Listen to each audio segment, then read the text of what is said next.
Moltes gràcies, presidenta. Senyor president, senyors diputats, molt bon día. Ustedes, señores del Gobierno, han construido un laberinto sociolingüístico tan enrevesado como aquel que mandó edificar el rey Minos de Creta a su ingeniero Dédalo para encerrar al Minotauro. Como bien sabrán, es conocido por todos, en ese laberinto miles de niños y jóvenes eran forzados a entrar hasta que finalmente serían devorados fatalmente por el monstruo, debido a la dificultad de encontrar la salida.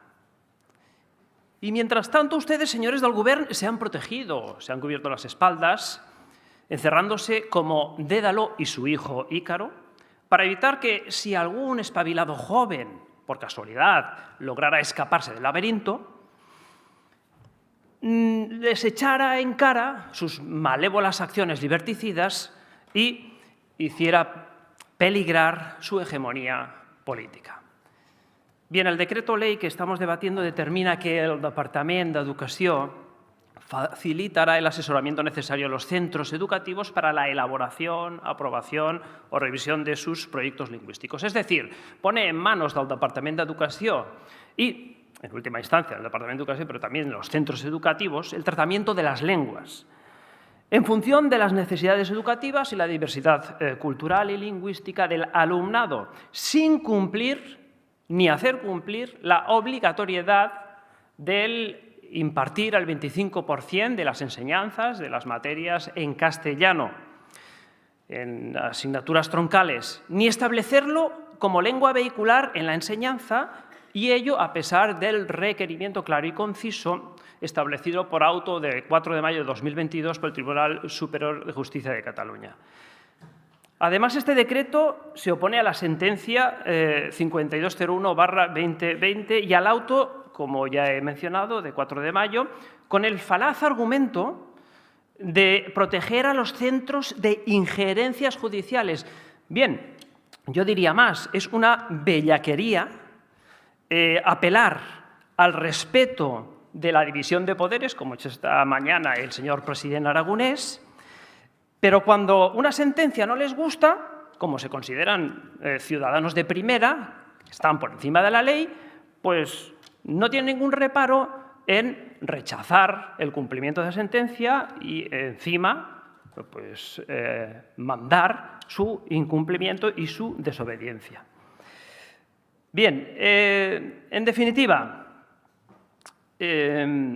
fraudulentamente y con ánimo desobediente, por medio de un decreto ley, se pretende modificar el marco legislativo para evitar el cumplimiento de la sentencia firme dictada por el Tribunal Superior de Justicia de Cataluña y el auto mencionado de 4 de mayo del 22, dictado, por cierto, en el procedimiento de ejecución forzosa de la sentencia. Estamos, por lo tanto, ante un evidente fraude de ley para evitar que se lleve a efecto la sentencia y el auto y ante una evidente desobediencia a lo ordenado por el Tribunal Superior de Justicia de Cataluña. En definitiva, este decreto ley, que fue firmado pocas horas antes de que venciera el plazo de ejecución de la sentencia, adolece de 3 graves incongruencias. Primera, cabe recordar que ninguna ley, ningún cambio del marco legal puede estar en contra de las sentencias judiciales firmes. Segunda, este decreto ley aboga por excluir el castellano como lengua oficial y vehicular al garantizar unilateralmente que el catalán, cito literalmente, sea lengua propia, lengua normalmente utilizada, lengua vehicular y de aprendizaje y lengua de uso normal en la acogida del alumnado. Les recuerdo que el modelo de inmersión lingüística que se aplica en Cataluña desde hace 40 años en el sistema educativo catalán consiste en la imposición del monolingüismo en catalán en una sociedad que tiene 2 lenguas oficiales, excluyendo el castellano, que es la lengua materna de la mitad de los catalanes. No es, por lo tanto, un modelo de conjunción lingüística y, por supuesto, como no atiende a la realidad sociolingüística de Cataluña, no es un método adecuado, no es un modelo adecuado de cohesión social, sino todo lo contrario, de segregación escolar y de segregación social. Pero lo más importante en relación a la inmersión lingüística, dejando aparte cualquier apriorismo ideológico y político, es que pedagógicamente Solamente el modelo de inmersión lingüístico es válido y eficaz cuando se aplica a personas que ya tienen un dominio de su lengua materna en un registro estándar, no básico ni primario. Todos los pedagogos y sociolingüistas coinciden en este axioma. Pero si alguien todavía es refractario a la realidad, a lo objetivo, les propongo un ejemplo por analogía con la educación de los niños sordos en la etapa de 0 a 3 años. El pasado mayo, el 31 de mayo, martes, recuerdo que sí que fue, martes 31 de mayo, tuvimos la oportunidad de estar presentes en la comparecencia del señor Tapia Guardeño de la Federació de Persones Sordes de Catalunya en la Comisión de Estudio de la Escuela Inclusiva. Nos recordó que el desarrollo cognitivo de un niño, sea oyente o sea sordo, depende de esta franja de edad, de 0 a 3 años, es crucial. Así pues, si a un niño sordo, que obviamente carece de una lengua materna, no se le da enseguida, rápidamente, una lengua de inicio, la de signos concretamente, su desarrollo cognitivo es mucho más complicado. Si no se detecta rápidamente su sordera, el desarrollo y el sentimiento de aquel niño, a medida que va creciendo, es mucho más complicado. Esta negación lingüística de inicio impone un bloqueo en el alumno y tiene consecuencias.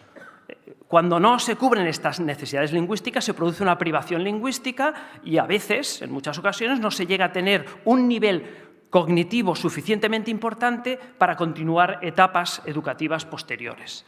Bien, este es un ejemplo clarísimo para entender que sin una lengua materna de inicio dominada por parte de un niño, el método de la inmersión lingüística es un fiasco. Tercera, este decreto ley se niega a aplicar parámetros numéricos, proporciones o porcentajes en la enseñanza y el uso de las lenguas porque considera que no son argumentos pedagógicos.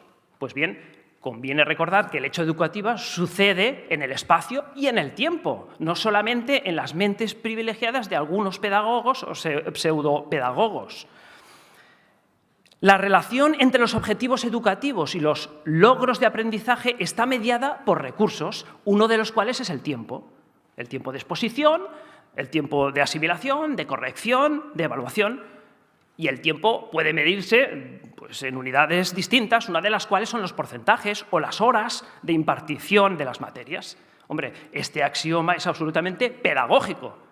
Además, ninguna pedagogía científica opera en contra de derechos de los menores avalados por el derecho. No aceptar esta realidad es creer que el aprendizaje de cualquier asignatura sucede fuera del tiempo. Además, no se puede apelar a una garantía mágica del logro del dominio oral y escrito del catalán y del castellano al final de la educación obligatoria sin reparar en los medios necesarios, máxime manteniendo el castellano en su situación residual. Sobre la consigna separatista que repiten compulsivamente los grupos separatistas de que el aprendizaje de la lengua no va de porcentajes y que no es un criterio pedagógico, ¿por qué entonces la señora Geis, aquí presente, consellera de Recerca y Universitat, ha exigido la imposición de un 80% de las clases de las universidades en catalán? ¿O por qué hace 2 semanas escasamente el claustro de la Universitat Pompeu Fabra ha aprobado una moción que insta a su Consejo de Dirección a que prohíba utilizar el español en sus comunicaciones, obligando a la comunidad universitaria a expresarse exclusivamente en catalán, es decir, al 100% en catalán? Bien, o por qué en la misma moción del claustro de la Pompeu Fabra ha ordenado defender la inmersión lingüística, es decir, un 100% de clases en solo una de las 2 lenguas oficiales, el catalán. Acabo. Ustedes, señores del Govern, están forzando a miles de niños a entrar en un bien diseñado y enmarañado laberinto, privándoles de su libertad y convirtiéndoles en sumisos sujetos obedientes a su adoctrinamiento político, lingüístico y separatista. Piensan ustedes que su hegemonía política será perpetua y creen que en el improbable para ustedes caso de que algún condenado niño consiguiera salir de la esclavitud del laberinto como Teseo en el mito griego, les resultará útil el plan que han urdido de huir volando con unas alas hechas con plumas, emulando a Dédalo y a su hijo Ícaro. En ese caso, les advierto, tengan cuidado, tengan mucho cuidado, porque tan alto voló Ícaro que los rayos del sol acabaron derritiendo la cera de las abejas que ensamblaban las plumas de sus alas, precipitándose en el mar. No cuenten con nosotros para convalidar su imposición totalitaria. Muchas gracias.